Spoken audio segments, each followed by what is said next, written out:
ট্রেনে চড়ে ভ্রমণ করেছেন নিশ্চয় অনেকবার। এবার একটু সিলেট ভ্রমণে ট্রেন জার্নিটা বেছে নিন।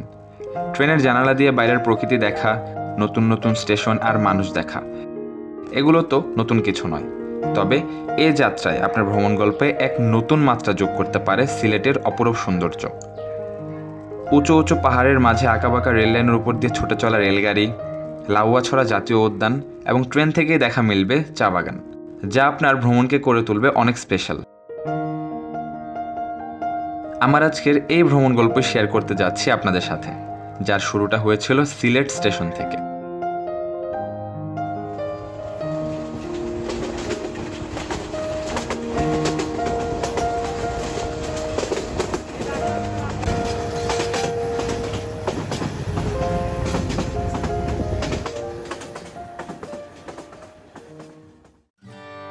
দুপুর 12টায় আমার ট্রেন ছিল, যার জন্য সকাল 11টার দিকে চলে আসি স্টেশনে। এ যাত্রায় আমার সফর সঙ্গী ঢাকা সিলেট রুটে চলাচল করা আন্তনগর train Jayantika express, train number 718।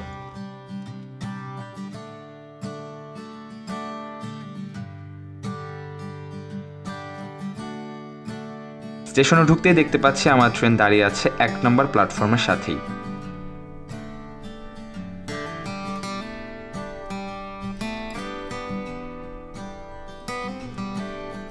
এখন আছি ট্রেনের একদম পেছনের দিকে, আর দেখতে পাচ্ছি এখানে রয়েছে ঢ বগি, অর্থাৎ ক বগি রয়েছে ট্রেনের একদম সামনে লোকোমোটিভের সাথে।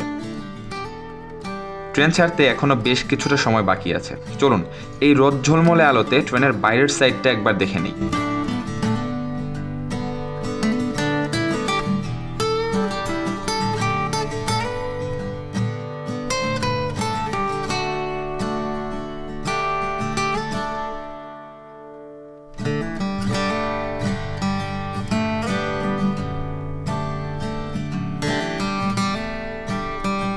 আজকে আমি জার্নি করব গ বগিতে, তাই কোচের সামনেই দাঁড়িয়ে আছি।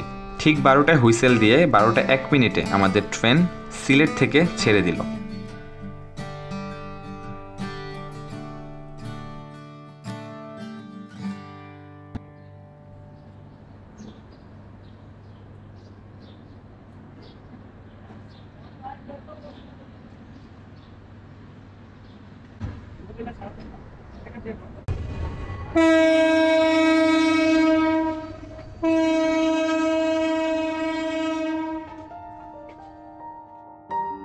সিলেট স্টেশন থেকে বের হতে বা ঢুকতে চমৎকার একটি কার্ভ পড়ে, যেখানে ধীরগতিতে চলা ট্রেনটিকে দেখতে খুবই ভালো লাগে। ট্রেন চলতে আরম্ভ করেছে ঢাকার পথে। চলুন এবার বাইরের দিকে কিছুক্ষণ তাকিয়ে থাকা যাক।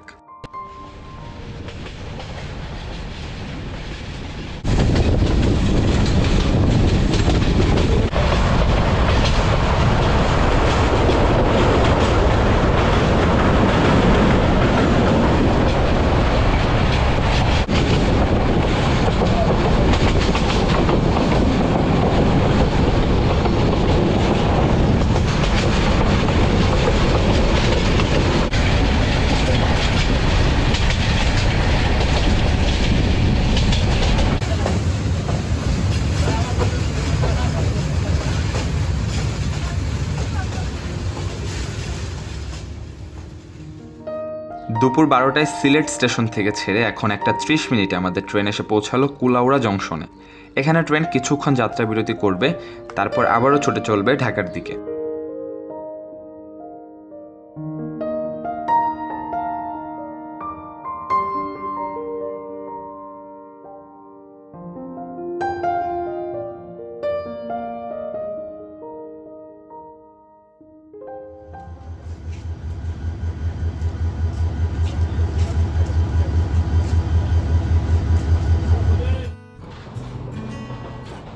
কুলাউড়া থেকে ছেড়ে দিয়েছে ট্রেন। চলুন এবার আমরা ট্রেনের ভেতরটা একটু ঘুরে দেখি। প্রবেশ করলাম খ বগিতে। এই ট্রেনে খ এবং গ বগি হচ্ছে এসি বা স্নিগ্ধা কোচ। এই কোচে ঢাকা থেকে সিলেট অথবা সিলেট থেকে ঢাকা ভ্রমণ করতে হলে আপনাকে ভাড়া গুনতে হবে 610 টাকা।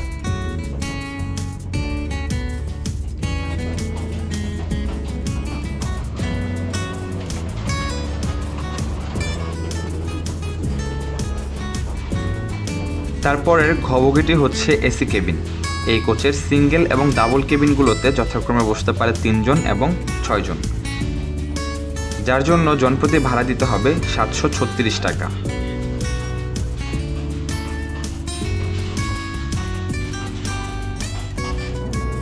তারপরের বগিটি হচ্ছে পাওয়ার কার।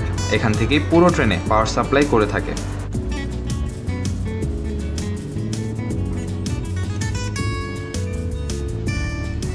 এই কোচেই পাবেন নামাজ ঘর এবং অজুখানা।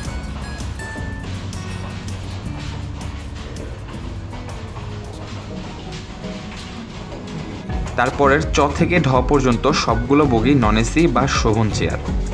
এই কোচগুলোর বাইরেই পাবেন একটি আয়না এবং বেসিন, যা এসি কোচের ওয়াশরুমের ভেতরে পাবেন। নন এসি কোচের ওয়াশরুমে পাবেন লো কমোড এবং এসি কোচের ওয়াশরুমে পাবেন হাই কমোড। নন এসি প্রতিটি কোচে সিট থাকবে 60টি করে। প্রতিটি সিটের জন্য ভাড়া দিতে হবে 320 টাকা। আপনি যদি অনলাইনে টিকিট করেন তাহলে প্রতিটি টিকিটের সাথে 20 টাকা এক্সট্রা অনলাইন চার্জ যুক্ত হবে।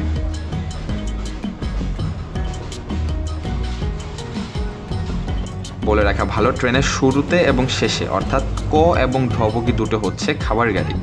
গিয়েছিলাম, তবে স্ট্যান্ডিং যাত্রীদের জন্য ভেতরে যাওয়ার কোনো সুযোগ ছিল না। এটা নিয়ে কিছু বলতে চাচ্ছি না, তবে এই জিনিসটা একদমই ভালো লাগেনি। তবে এসি বগিগুলোর করিডোরে এমনটা দেখেছি, যেখান থেকে চা, কফি এবং ভারী খাবারও বিক্রি করা হচ্ছিল কোচে। চিকেন আর ডিম কত? কত এটা? 170 টাকা না? কফি কত? 30 টাকা। ইতিমধ্যে আমাদের ট্রেন ভানুগা স্টেশন থেকে ছেড়ে এসেছে এবং আমরা এখন যাচ্ছি লাউয়াছড়া জাতীয় উদ্যানের ভেতর দিয়ে। এখানে দুপাশে দেখবেন বড় বড় পাহাড়, গাছপালা এবং মাঝখান দিয়ে আঁকাবাঁকা রেল লাইন। কিছুটা সামনে গেলেই চা বাগান।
সময় এখন দুপুর 2টা 40 মিনিট আর আমাদের ট্রেন চলে এসেছে শ্রীমঙ্গল স্টেশনে।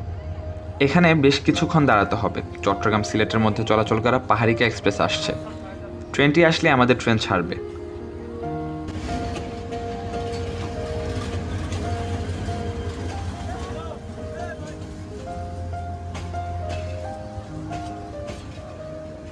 যেহেতু আখাউড়া থেকে সিলেট পর্যন্ত সিঙ্গেল লাইন সেকশন, তাই ক্রসিংয়ের জন্য প্রায় সময়ই সব ট্রেনকেই এভাবে দাঁড়াতে হয় অন্য ট্রেনের জন্য। পাহাড়িকা এক্সপ্রেসের সাথে ক্রসিং শেষ করে আমাদের ট্রেন ছুটে চলছে ঢাকার পথে। জয়ন্তিকা এক্সপ্রেস সিলেট থেকে ঢাকা যেতে সময় নেয় 7 ঘন্টা 25 মিনিট। মাঝে মাঝে এরকম ক্রসিংয়ে এক্সট্রা সময় যাওয়ার কারণে 8 ঘন্টারও বেশি সময় লেগে যায় কমলাপুর পর্যন্ত পৌঁছাতে। সিলেট থেকে ছেড়ে কমলাপুর স্টেশনের আগে আরও 14টা স্টেশনে দাঁড়ায় আমাদের ট্রেন। সুতরাং আমাদের এখনও লম্বা একটা জার্নি বাকি আছে। চলুন এই লোকের গানের সুরে সুরে জার্নির বাকিটা পথ যাওয়া যাক।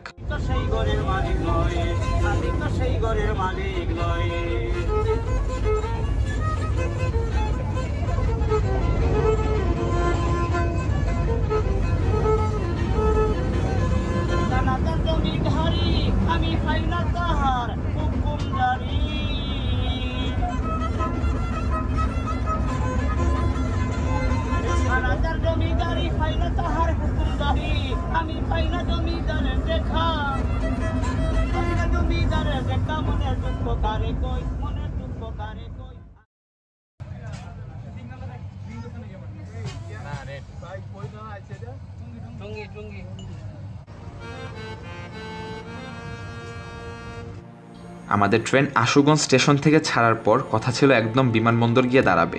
তবে সামনে মহানগর এক্সপ্রেস যাওয়ার জন্য বিমানবন্দর স্টেশনের ঠিক আগের স্টেশন টঙ্গী জংশনে দাঁড়িয়েছে ট্রেনটি। এখান থেকে আমার বাসায় যেতে যেহেতু সুবিধা হবে, তাই বিমানবন্দর গিয়ে এই গরমে ঢাকার যানজটে আর পড়তে চাই না, নেমে পড়লাম ট্রেন থেকে।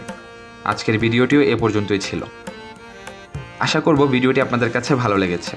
আসবো আবার খুব শীঘ্রই নতুন ভিডিও নিয়ে। সবাই ভালো থাকবেন, সুস্থ থাকবেন। আল্লাহ হাফেজ।